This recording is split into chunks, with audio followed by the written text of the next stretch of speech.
Angela Duckworth says, enthusiasm is common, endurance is rare. Welcome back, listeners, to the BizBlend Podcast. I'm your host, Sana, and today, for this episode, we are talking about resilience. Not the inspirational or motivational poster version, the version that shows up in your calendar, your cash flow, your supply chain, and your nervous system as well. Because when you are building a mission driven startup while managing serious health challenges, resilience stops being a personality trait, it becomes an operating system. And listeners, let me tell you, my guest today, born in 1958 at Camp Lejeune, North Carolina, his earlier days were shaped by contaminated water exposure. Over time, he faced nerve issues, then Parkinson's, and later Alzheimer's markers. Spent years as a database programmer, that blank screen to working system mindset later carried into a very literal startup journey. He found research spotted a gap in how a plant seed was prepared, built an ultra chill milling approach to preserve compounds, and created a powder format designed for people who struggle swallowing pills. And along the way, he's pushed for tracking, blood work, and measurable progress. Also, he's still navigating the Camp Lejeune litigation because systems actually matter. Well, today we are going to unpack listeners' resilience as a strategy, discipline, adaptability, long term thinking, and yes, a couple comfortable angles too. Because this is BizBlend. We do the blend, not the fluff. So, listeners, meet my incredible guest, Mark Burnett. Mark, welcome to the show, and as always, it is an honor to have you here. Absolutely. I'm looking forward to it. I'm going over some of my two businesses, one in programming and also how I did that and overcame numerous things that got in the way, and also where I'm at now at 67.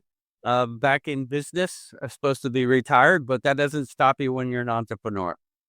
Absolutely. That's perfect. Perfect. Very well said, Mark. And to begin with, first of all, let's talk about the word resilience. Now, when people hear it, I mean, they think motivation, but you have had to treat it like infrastructure. So, what are the non-negotiable routines or decision rules you use to keep the business moving when your body or brain is not cooperating? Sure.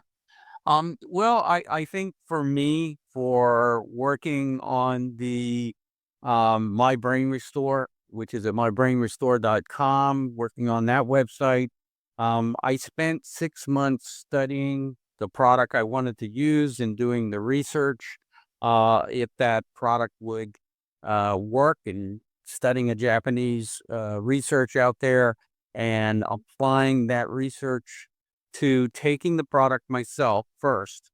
I mean, one of the steps you have to be as an entrepreneur is you have to rethink, will what I'm doing make sense? Not just me, buy it or use it or help people. You have to look at it from a standpoint, what does it do for me? And in that regard, the first thing I did for the first 6 months is test this product on myself, refined it, found other ways to make it properly. So all those things were important before launch, before being able to bring it out to people. And it was strange because I ran in the Michael J. Fox marathon. And when I did that, which I couldn't do before, other people were already coming by me and say, "What are you taking? How did you do that?" So part of it was for entrepreneurs out there, attending events that make you shine, be able to go out there and do that. That's important for whatever product you're bringing out, whatever business you have. Try to prove your place in the marketplace. I proved it by running a marathon and having State Street Parkinson's, which was awe-inspiring to people around me when they were my first customers right there. So those are important things. I think when you're in business and you're looking to start a business, you have to define your audience. who your people are going to be, how to expand upon that, so that you can make your product get out there better. You have to look at your different avenues. Can I get on Amazon? Can I get on Walmart? How does that Yeah, affect my inventory? All those kind of things are important. absolutely. No doubt. No doubt. And I think this is such an important lesson. It's not only in entrepreneurship, but it's the basic here because there's no other better way to kind of prove the value of the product by using it yourself and then exhibiting the benefits, what the product or the service will serve. So I think that's the strategy. It's on point, Mark. Right. And I should point out that before this, before I turned 67 and did all this, I was in the computer industry. I was a early programmer, developer in the industry. And back then, it was very difficult to find programmers. If you did, they typically were people from college that had studied computer engineering or something like that. Not only were they high priced, they really had only learned from school. So the problem I had learned on my own how to program, and I started to look for people that fit into that pattern. And I eventually hired a group of very, very talented programmers, and we worked on some of the largest projects probably in the world that people around the world use for big companies. And I did this I learned one important thing. If you go to apply for a job, they want to know your credentials. They want to know what school you went to, right? But when you're in business, they don't ask that question. They only ask, what can you do? And they don't ask for your teams, oh, can you give all the resumes everyone has or whatever? They don't ask for that question. So I hunted people and put ads in paper like, look, if you don't have college education, but you know how to program, come see me. And they did. And they came out of their basements and they came see me. Came to see me and they could code. They were amazingly good programmers, but they didn't have the credentials. I said, I'd hire you. No problem. I'll give you a start. Number one, from an entrepreneur standpoint, I got low cost developers that wanted to learn with other programmers. So bringing those teams together became something that I could do. But then as a business, I would say that we were programming company, and once we got a few programming jobs done, and we cut our price way low to get those jobs, but once we had a few companies we could put on our list, like, wow, these are pretty big companies that hired you, that's all we needed. Once we had that, that was a key element to moving forward. So when you're in business, you know, don't try to make all your money off the first thing you go after. Try to build your people that you're working with. Um, your customers, but also look at your talent level. They have to be sharp. You have to find the right people you can bring to a meeting. Um, and I made mistakes. I'll tell you the first mistake I made, and everybody has to be careful with these kind of things. I brought my programmers with me because I knew they were talented, they would impress the people. But I also had a problem with the programmers saying I can fix something in 5 minutes, and I would like kick them.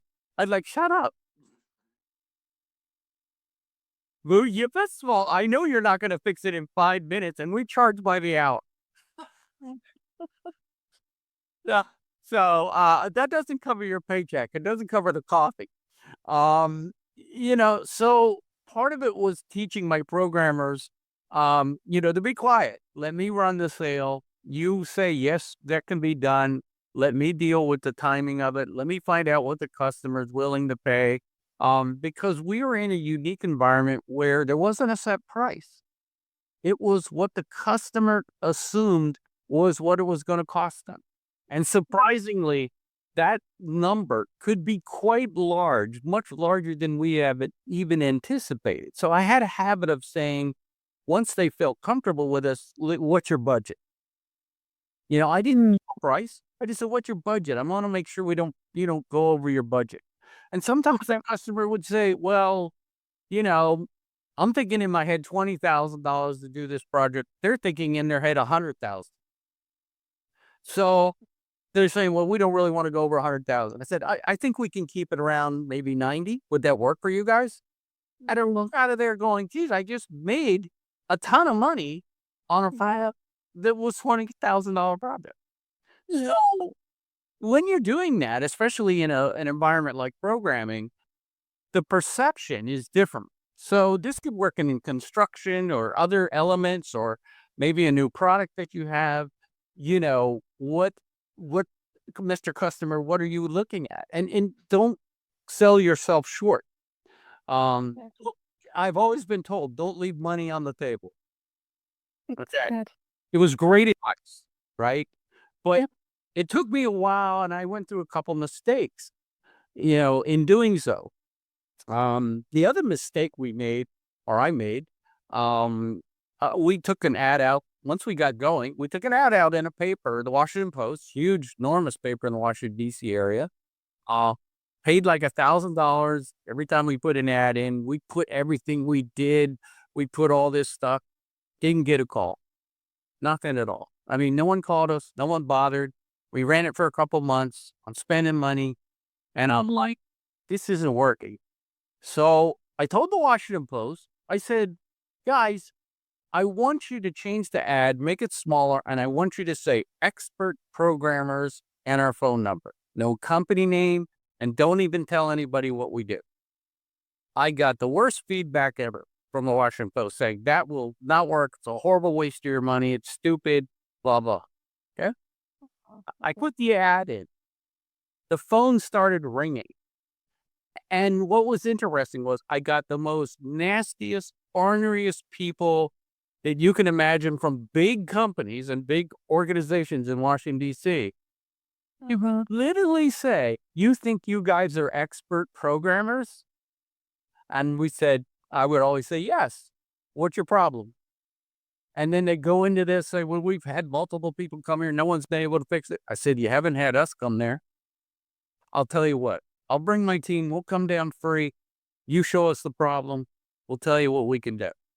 And sometimes I would tell the programmers, just throw them a bone. In other words, if there's something wrong with their database and you can fix it, whisper at me what it is and fix it right on the spot, right there free. Just do it. So they go, oh my gosh, that was incredible. And we always got those people as clients every single time. And it was a challenge. They were mad. They were not happy. But then again, they really did want an expert, but they were frustrated.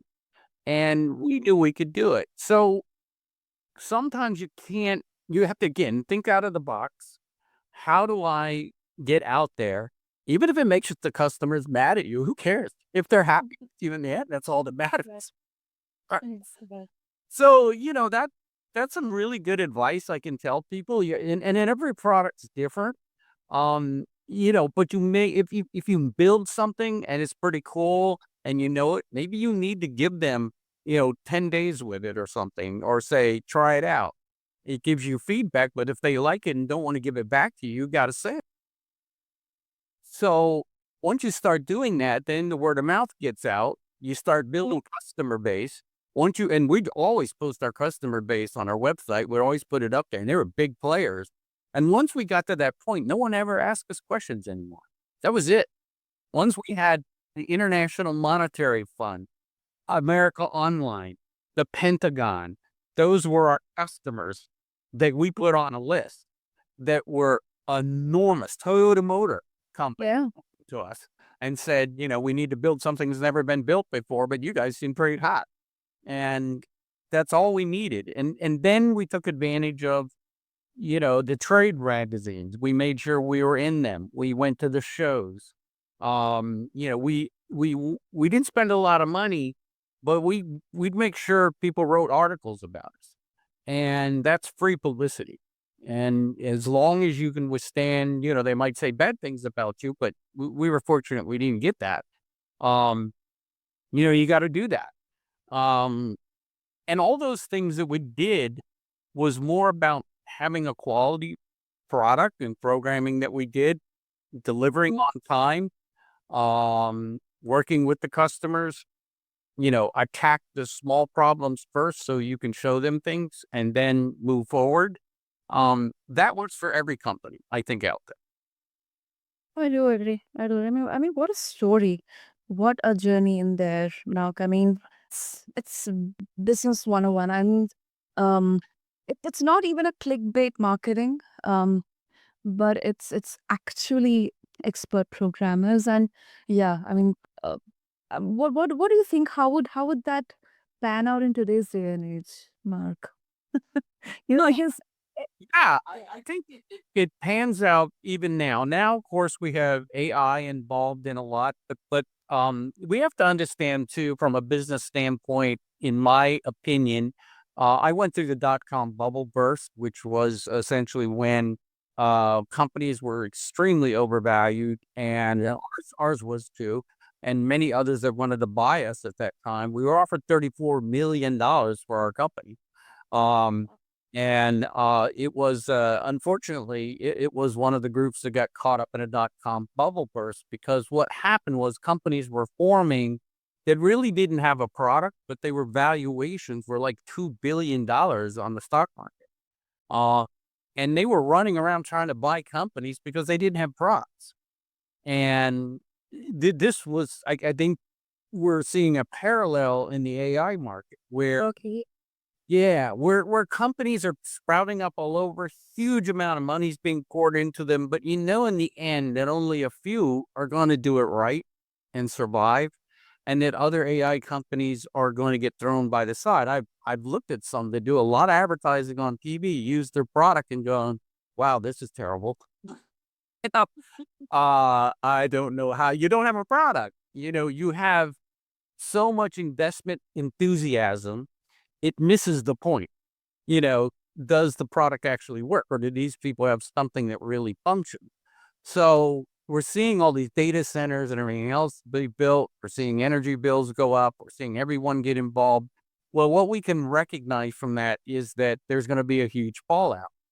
So the question becomes, how do you align yourself with that fallout? How do you protect yourself? I got caught up in the market that we were in because we took our focus off of doing programming and spent a huge amount of time, you know, literally writing paperwork to go public or to get bought by a public company. That took a year off of our time coding, just working with accounting people and everyone else to get to that point where we could do a presentation on that level, and then to find the market fall apart.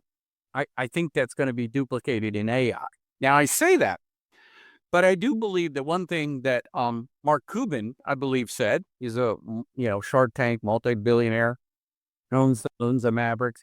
What he said was that the next guy who makes $1 trillion will be in his basement using AI. And he's not wrong, in the respect that if you think about it, if you could make a series, we have to look that everything evolves. Okay. So just as like when I was in the computer industry, we were told that paper was gone away. Once PDFs came out, no one would use paper anymore. Printers would go out of business. There was this huge thing that printers were just done, whatever. The exact opposite happened. Printer sales went through the roof. Everyone who got a PDF wanted to print it. Okay. And it seemed logical that at the time the paper would go away, but it just simply didn't. It increased paper sales. It increased printer sales. For a strange reason. It's something maybe not predictable. So although I sympathize with actors and things like that their job might be severely injured by this industry, on the other hand, once somebody, and I think this was where Mark Cuban was pointing to, someone in their basement is going to make a movie series or an entire series, figure out how to use AI to maintain continuity throughout the people that they put together, so that the person that you're watching, you no longer realize is AI anymore, or you don't even care. I love the story. And in a way, that is still creative thinking. It's not that AI is making, you still have to write the script. So there's a huge area for script writers, to write scripts that AI can stay in continuity with and then produce into shows or movies that people find amazingly interesting to watch. And we've always replaced people in industries. It's always happened. There's no doubt that, you know, there were horse and buggies at one time, replaced by cars. Okay. And, it took a while, for people to adapt that. But once they did, and once gas stations got put in place and all these other elements, the infrastructure, all of a sudden cars became cars. And now, of course, we're looking at electric cars, but we don't have the infrastructure yet. We don't have atomic power plants to run AI and cars at the same time. Um, but people will be smart, and smaller nuclear reactors will probably become a thing that I know Amazon's looking at, and other AI groups are looking at to put in for themselves. They're applying for permits to take care of their own power systems. Um, that'll migrate into other things. Um, so, business is always evolving.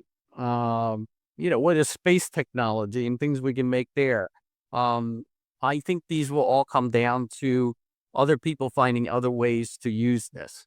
Um, but not everything works.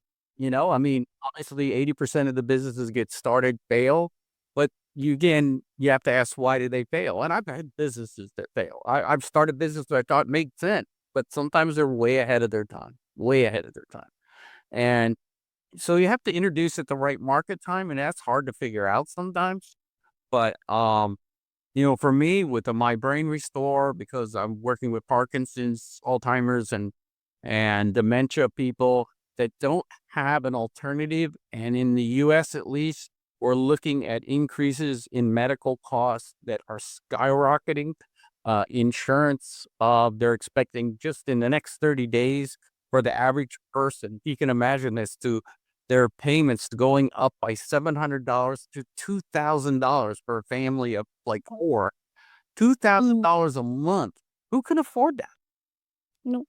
Yeah. Yeah, it's out of the reach. So people are going to move more towards the products like I have, a supplement that gives people a chance to take care of these problems because they can't afford to pay for the insurance. So for me, it's a boom.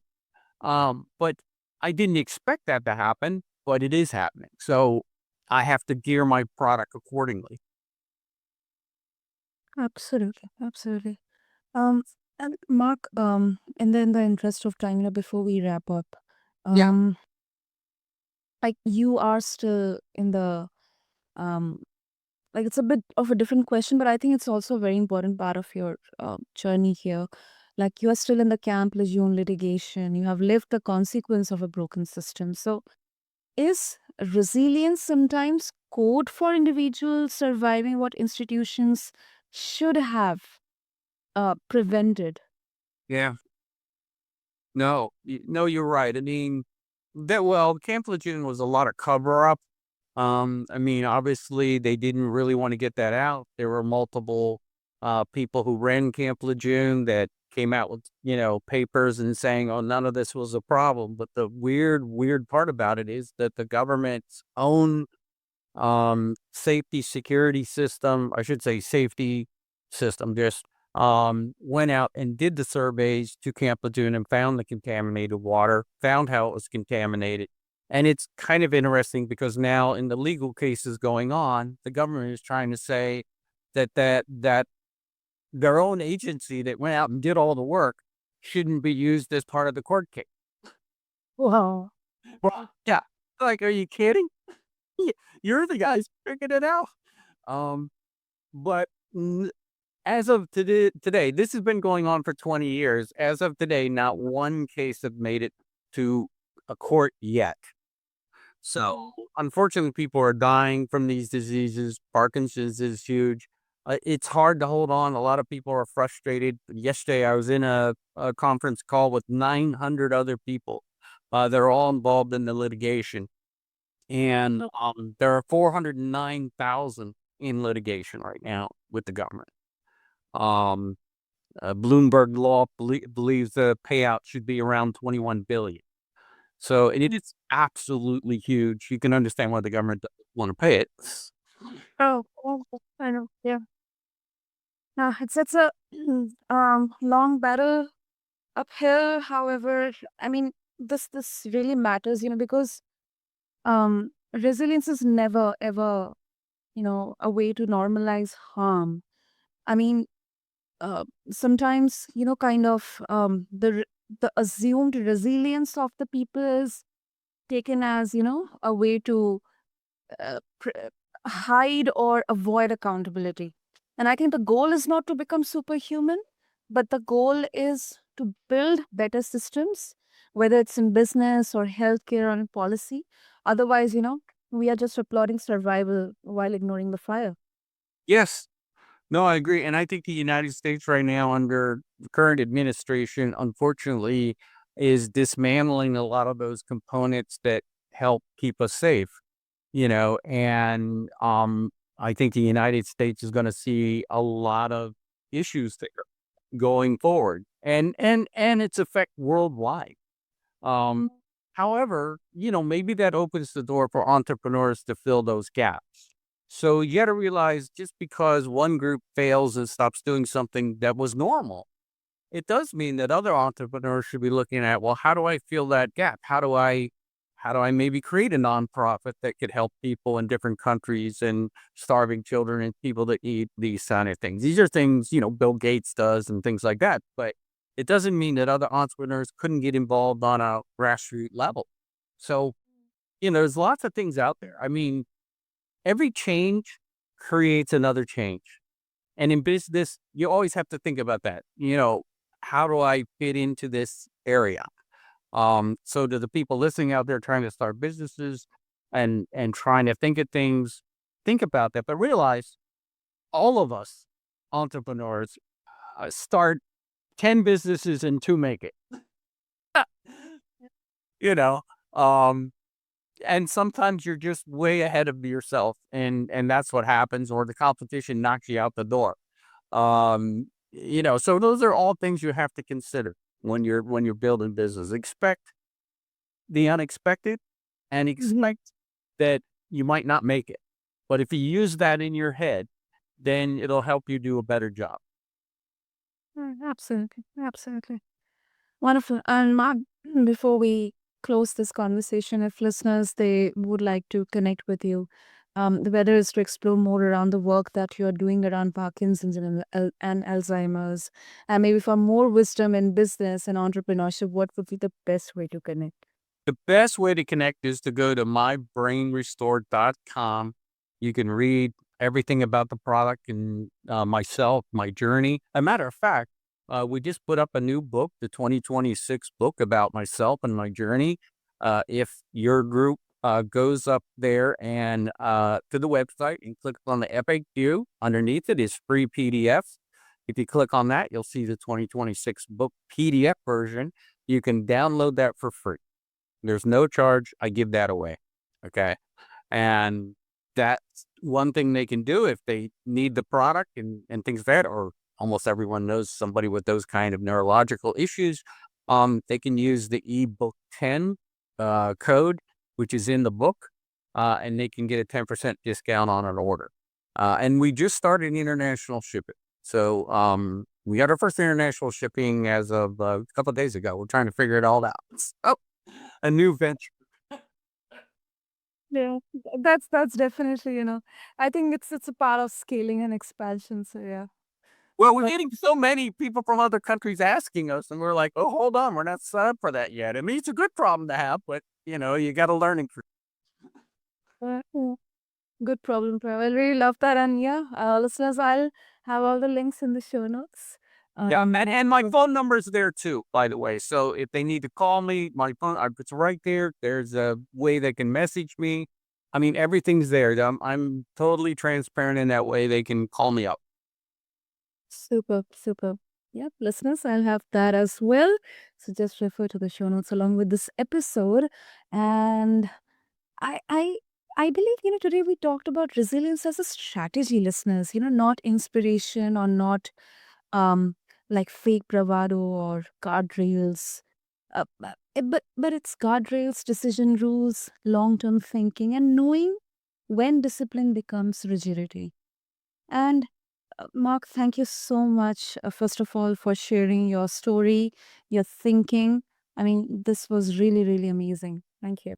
Thank you for having me, and I look for those entrepreneurs that are out there that are listening to this to learn something from it, use it, and become successful. Absolutely. Timeless, timeless golden nuggets out there, listeners. So quickly refer to the show notes.